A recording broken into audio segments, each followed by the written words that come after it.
Magandang araw, aming mga kaibigan from Bataan, Bulacan, Pampanga, and Tarlac, and our YouTube viewers. For today, we are going to show you a recipe na talaga namang kilalang kilala, hindi makakalimutan, at paborito ng marami, pagdidang lahat. Ano, Mrs. G? Ano ba ito? Ati? Pancit luglug. Isa sa mga napakaraming pansit ng Filipino. Sikat ang Kapampangan dyan. Oo. Wala yatang Kapampangan restaurant na hindi nagsaserve ng ganitong klaseng pansit. At aming ipapakita ang Version namin. namin. Isa lang sa mga version namin. One of the many, sa amin pong pagbabalik.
Kasama ko po si Edwin ngayon na magluluto nitong recipe napili naming ituro sa inyo.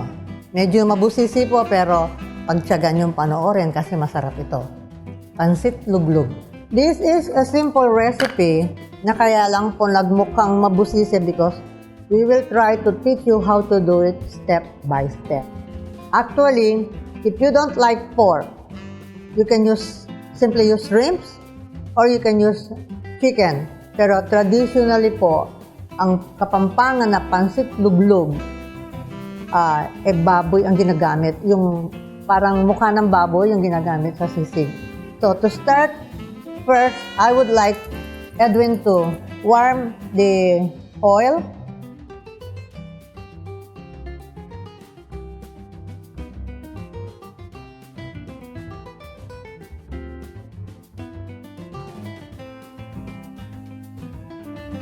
Mahinang apoy lang, ha.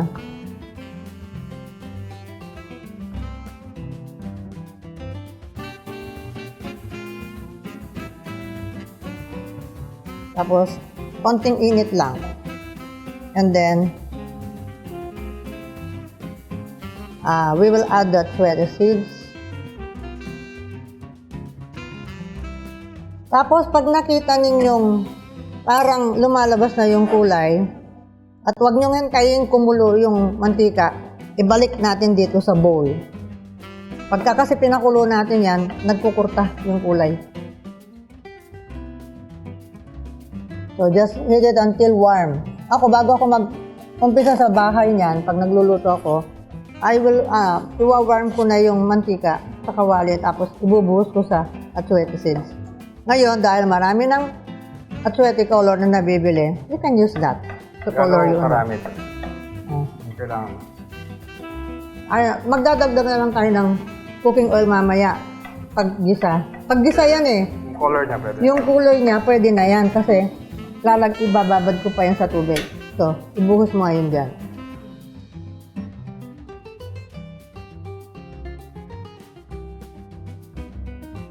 So, hindi man halos uminit yung kawali, kaya nahahawakan ni Edwin. Remove all the seeds.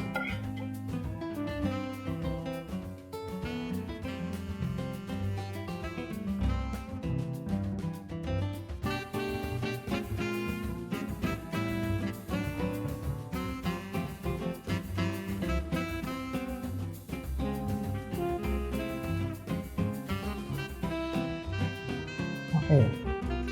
So, now, in this another kawali, mag-init ka ng konting mantika. Meron na? Meron. Okay. So, you add the pork fat. By the way, yung pong baboy natin, na binlance ko ng 2 times, yung buo siya, yung mukha ng baboy, or you can use the neck part.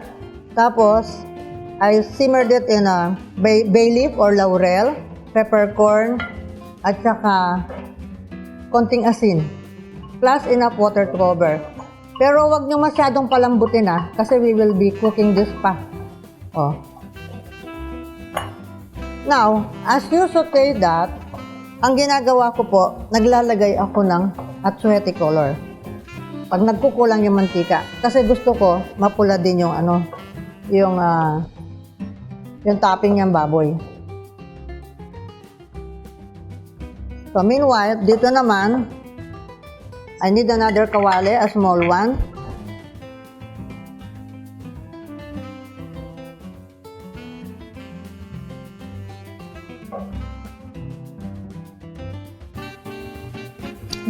I do not use raw shrimp head. I cook the shrimp head para hindi po malansa. So, nung maliit pa ako, nakikita ko yung mga tita ko, yung mga lola ko, pag ginamit yung ulo ng hipon, yung diretso pagkabalat, I find it malansa. So, I'll pound it so that I will be able to squeeze it later. So, pwede na natin iinit ito ngayon. I will heat the water. Yung 2 cups kong tubig para dito sa shrimp head.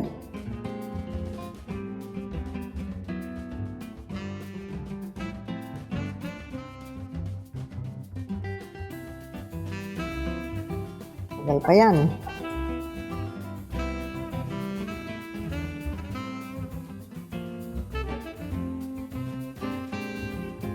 Pag marami po ito, pinapatadtad ko to na sa chopping board. And if you don't want to go through this process na matrabaho, you can use a shrimp bouillon. Isang piraso po. Ang sabi ko naman sa inyo, optional lang itong hipon na ito ah. Yung mga palabok na binebenta, wala man ata halos hipon.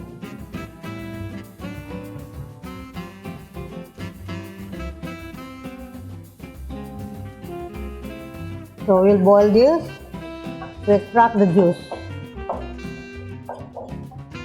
I will season it with a little salt para lumabas ng lasa. Tapos isosok po natin ito mamaya. Babayaan ko lang yan dyan. And then when it's time for me to use it, i-squeeze ko lang, strain ko.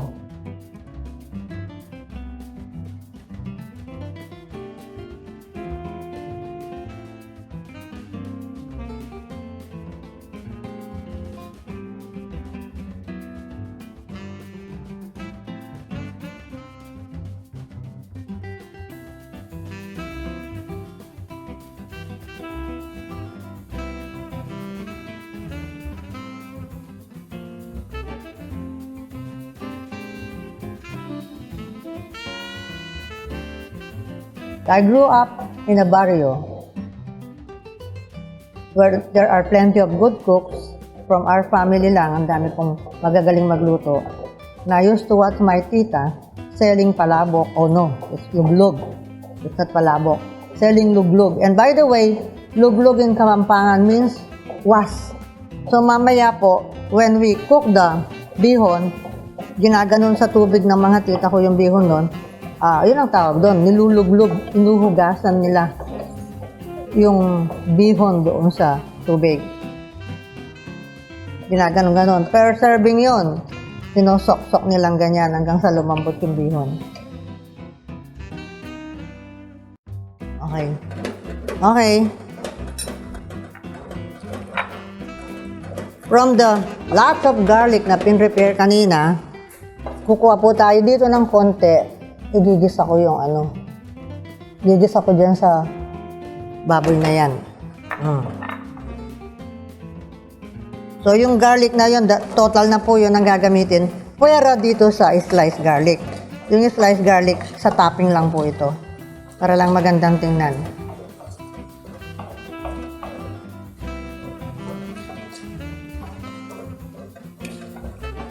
And then pwede na nating lakasan yung apoy, Edwin.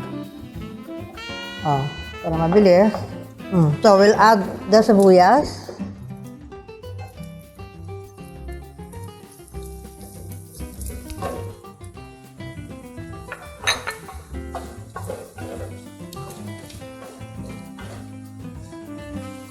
And then, I like the color of my garlic na.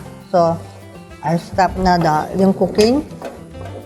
Tapos, ilalagay ko sa isang lalagyan.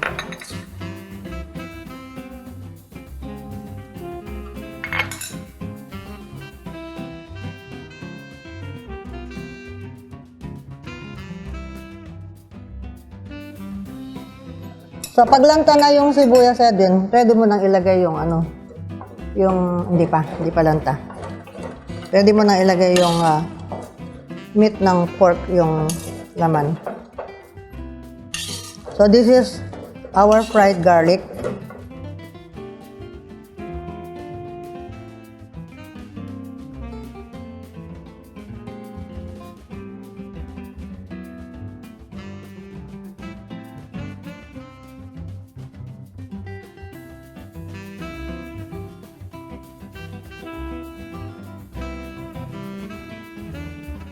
So, we now have garlic oil. Yan po yung garlic oil natin ngayon. This is where I'm going to saute the shrimps.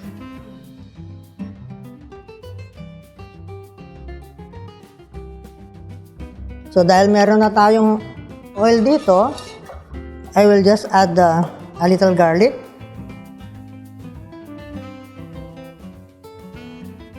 Low fire.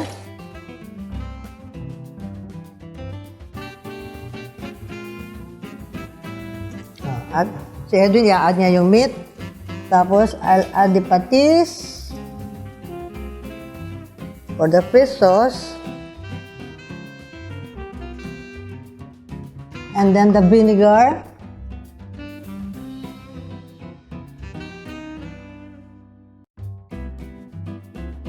plus a little pepper.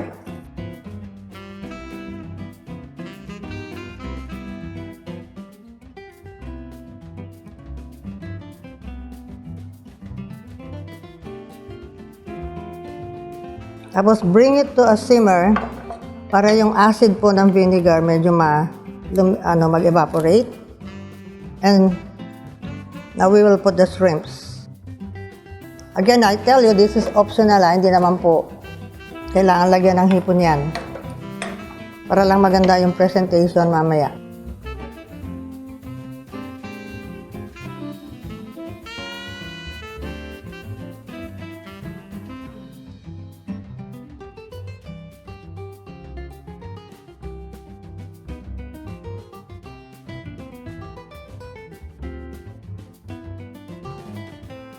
Okay na.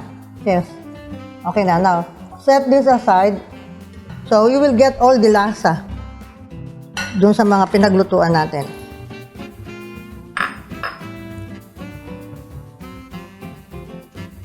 Huwag mo nga uubusin yung sauce. Kaya mo maiwan dyan.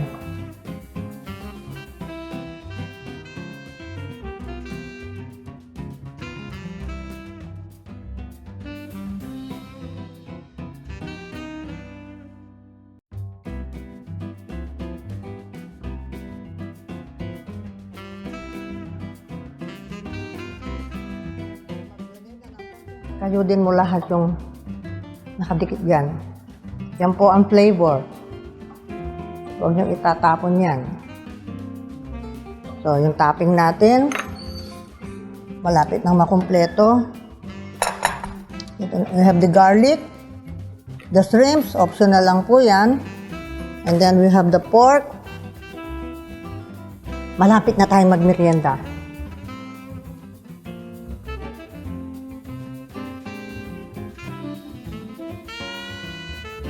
So, the oil. I'll be needing this for the sauce. Ito muna gagamitin ko dyan, Edo, no? Yung ano ng hipon, yung ulo. So.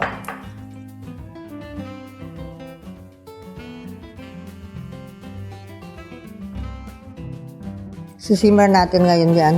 Tapos, kunin mo yung ano, yung lasa yan sa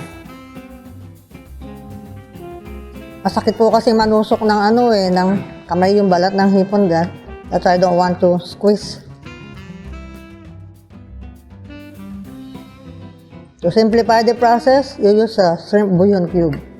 Kaya lang sayang yung mga ulo ng shrimps natin.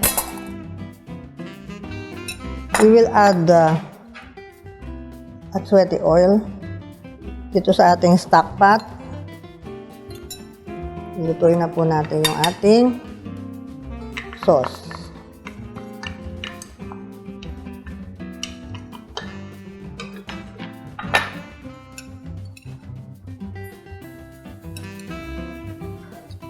Pag hindi pa po kasi yung kulay o hindi pa kaganda ang kulay na makukuha natin dun sa oil, then I will be using the atswete water coming from the atswete seeds na kung saan natin in-extract yung color na nandito sa oil ngayon.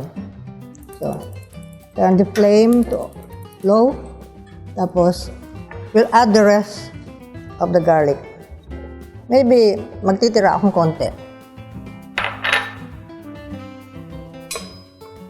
Mabawang na yung ating yung... So, low fire lang yan, Huwag niyong pabayaan masunog.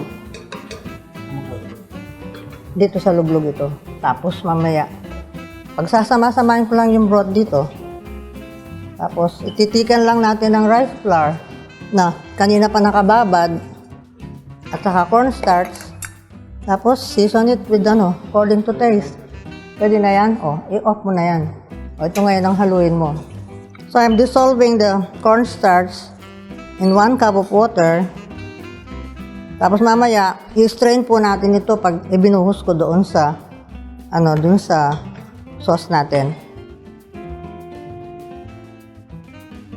Pagka may atswete color yung oil, hindi mo masyadong makikita yung garlic kung talagang nag-brown na o hindi. Well, anyway, I don't want it na masyadong brown. just use your nose para maamoy mo kung luto na. Pag mabango na yung bawang, pwede nang ilagay yung ibang ingredients. Yung sense of smell. Lakasam ng konti yan. You may also add sliced onions here kung gusto nyo. Pero yung mga lasa nandoon na po sa mga broth natin yan. Okay. Pwede na yan. Tapos, add natin itong cube.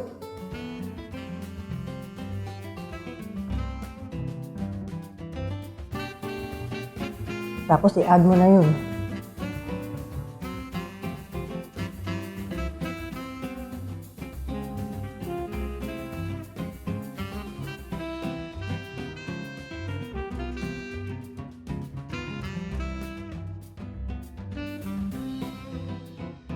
Ako ang lahat. Okay. Andiyan po lahat ang lasa niyan. Now. And then I will add the broth. Tatansya lang ako dyan, ha. Kaya mayroong 10 cups or more. We'll bring this to a simmer and then we will add the rice flour na mixture. Yung rice flour natin po, nakasok na yan, ha, kanina pa.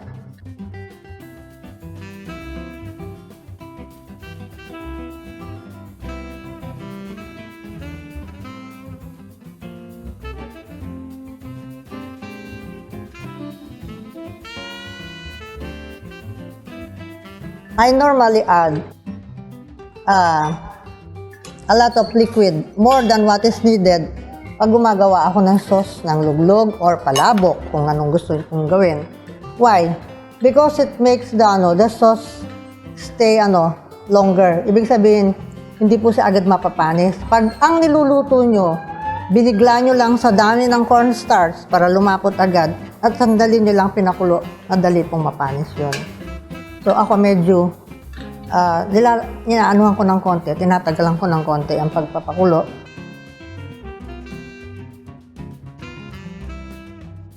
Pag kumukulo na yan, we will simply add the rice flour, the cornstarch, and then season to taste. I'll add a little patis. Huwag mo munang haluin. Okay. Hindi ko pa in-add lahat, ha. Konti lang muna, tapos bring it to a boil. So, this is the 1/4 cup of patis, and I added about 2 tablespoons of it nung sinimmer namin to. Then, after checking the taste, kailangan pa ng konti. So, that's about 3 tablespoons na, ha. Now, when you add patis, just like suka, do not stir it. Pabayaan nyo pong mag-evaporate yung amoy, yung lansa, yung acid. Kung suka, yung acid, yung patis, yung amoy, at saka yung lansa. So, bring it to a boil. Okay. Nagsisimmer na. I will test. Lalagay ko ng lahat to. So, it's 1/4 cup. I use all the patis. So, simmer pa natin ng konti.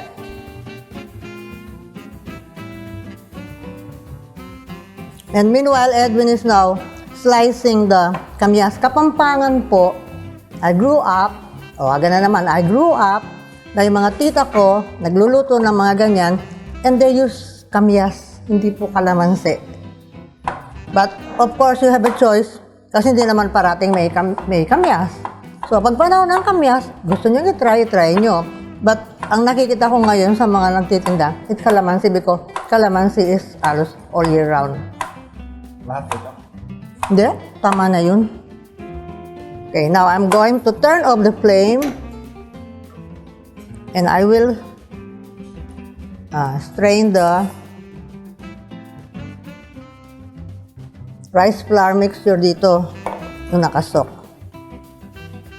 So, yung water dito, nakalagay sa recipe ko, more or less, kasi hindi ko po talaga ma-eksakto dahil nga, di-dissolve mo pa yung ganito, di-dissolve mo pa yung ganyan. Well, anyway, pag binuhol mo yan, talagang pupunta doon sa tamang consistency. Bahala na yung nagluluto kung titingnan niya kung gaano kalapot ang gusto niya doon sa kanyang sauce. yung green lang. Tapos, alisin mo muna yung dulo. Turn off the flame na, and then I will stir in the rice flour. Nung araw, papagiling pa sila ng bigas. Pagkatapos, yun ang ginagawang palapot. So, you stir the mixture while you are pouring the rice flour on top para hindi maging lumpy. Turn off the flame. Huwag niyong ilalagay yung mga pampalapot niyo ng kumukulo at magkakabuo-buo po yan.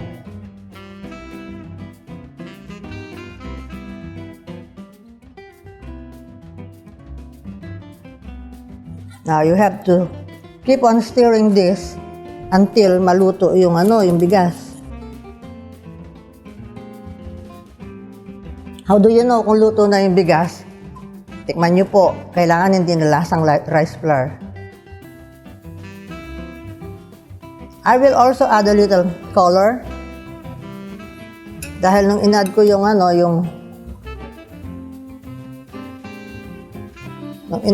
rice flour, pumutla ng konti.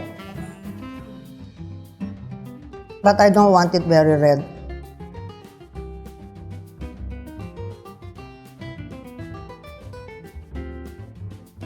May naligaw na isang butil ng atsuete.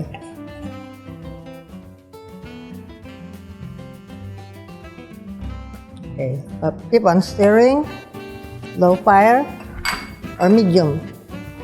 Bahala kayo. Kung low fire, mabagal lang ang halo. Kung medium, medyo bilisan nyo.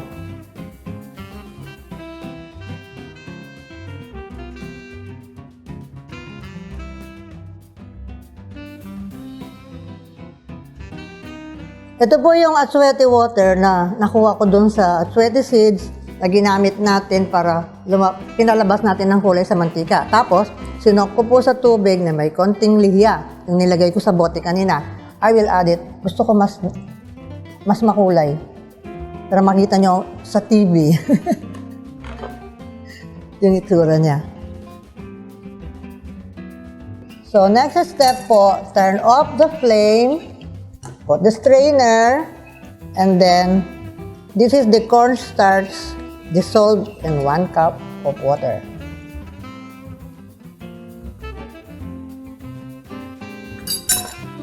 So, titikman na lang natin ngayon ito kung tama na sa paminta, tama na sa alat. Well, anyway, don't make it too salty because you can always sprinkle a little patis when you eat your palabok. So, with the addition of the cornstarch, makikita nyo, ang bilis na po niyang lumapot niyan. Meanwhile, dun sa ating stock pot, nagpapakulo na po kami ng tubig for our bihon. Okay, so this is what remains of the 10 cups of broth. Medyo malapot po ito because pag mainit pa yan at ganito nakalapot, pag lamig po nito, parang tibok-tibok yan. Kaya lalagyan natin yung yung water. So, we finish all the 10 cups of water and all the 1/4 cup of patis. O, halo na lang yan. O, ayan na. Pwede mo nang ilagay yung Edwin. Yung bihon.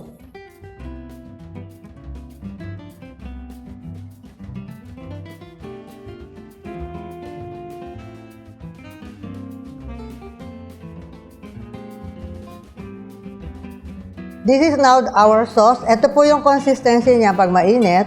Pag lamig po nito, matutulog yan. Parang tibok-tibok na malagnaw. Pero ang ginagawa ko, microwave ko lang. Sandali lang yun. Now, we have our bihon. And then, our topping, yung baboy, yung shrimp, yung chicharon, sibuyas na mura or sang, and then kamyas. So, meron po kayong choice kung gusto niyo ng kamyas or kalamansi. And then, of course, the garlic. Mag-assemble ka ng isa. Ikaw ay mahilig magbibili ng mga dyan eh.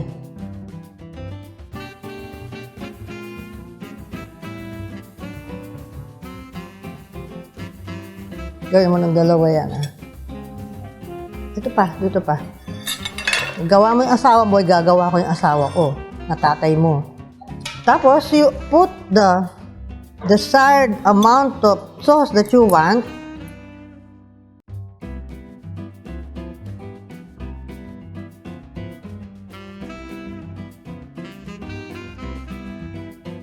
There. Tapos, we'll add. Pagbenta po, konti lang to ha. Ngayon, kung kayo sa bahay lang, dagdagan nyo. And then, shrimp. And then we'll add the garlic.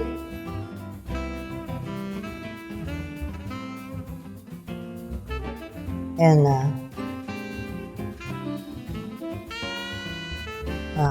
I think gugustuhin niya yung kalamansi. Pero Kapampangan po, may kasamang kamyas yan. Nakikita ko sa mga tiya ko. And then the chicharon. So, eto na po yung pancit luglug ng Kapampangan. Kulang ang sauce nito kasi gusto ng asawa ko konti lang. But if you want to add more, bahala kayo.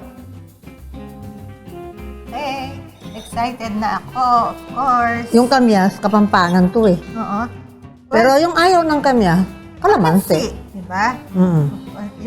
Siyempre, meron siya dapat konting asim pang kontra dun sa, parang hindi nakakasuya. Kaya yung baboy, nung niluto ko, may konting suka eh. Para kinokontra ko yung nakakasuya niyang lasa.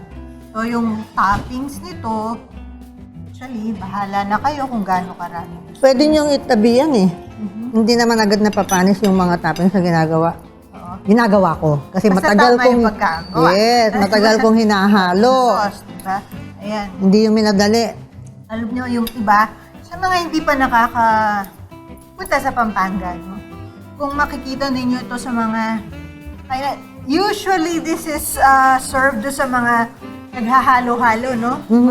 Pag may halo-halo yung tindahan, Meron siyang madalas, pancit luglug. meron siyang pancit luglug. Tapos yung ibang pancit luglug actually, sauce lang. Tapos, yun na. Meron, tapos lalagyan ng patis, lalagyan ng paminta, kakainin ng ganon. Then of course, Yung hipon na yan, Ethel, special na yan kasi wala man yan eh. depende gano'n nyo ka-special gustong palitawin yung pancit luglug ninyo. Pwede, padagdagan nyo lang ng mga toppings kagaya nito, no? Pero ang importante dyan, yung sauce. Yung sauce, of course. Ngayon, medyo matabang yung sauce na yan kasi sabi ko nga, ako matabang ang panlasa, ang pantimpla ko. Pero you can add, yung topping mismo, if you notice, nung niluluto namin, may seasoning lahat yan. Pagkatapos, pwede nyo lagyan ng patis yan habang kumakain At saka, kayo. yes, very natural, very normal sa Kapampangan, no? Minsan hindi pa man tinitikman pag upo, paglapag, lalagyan agad yan ng kung ano-anong condiments, no? Kaya, okay din naman yung medyo matabang nga yung sauce.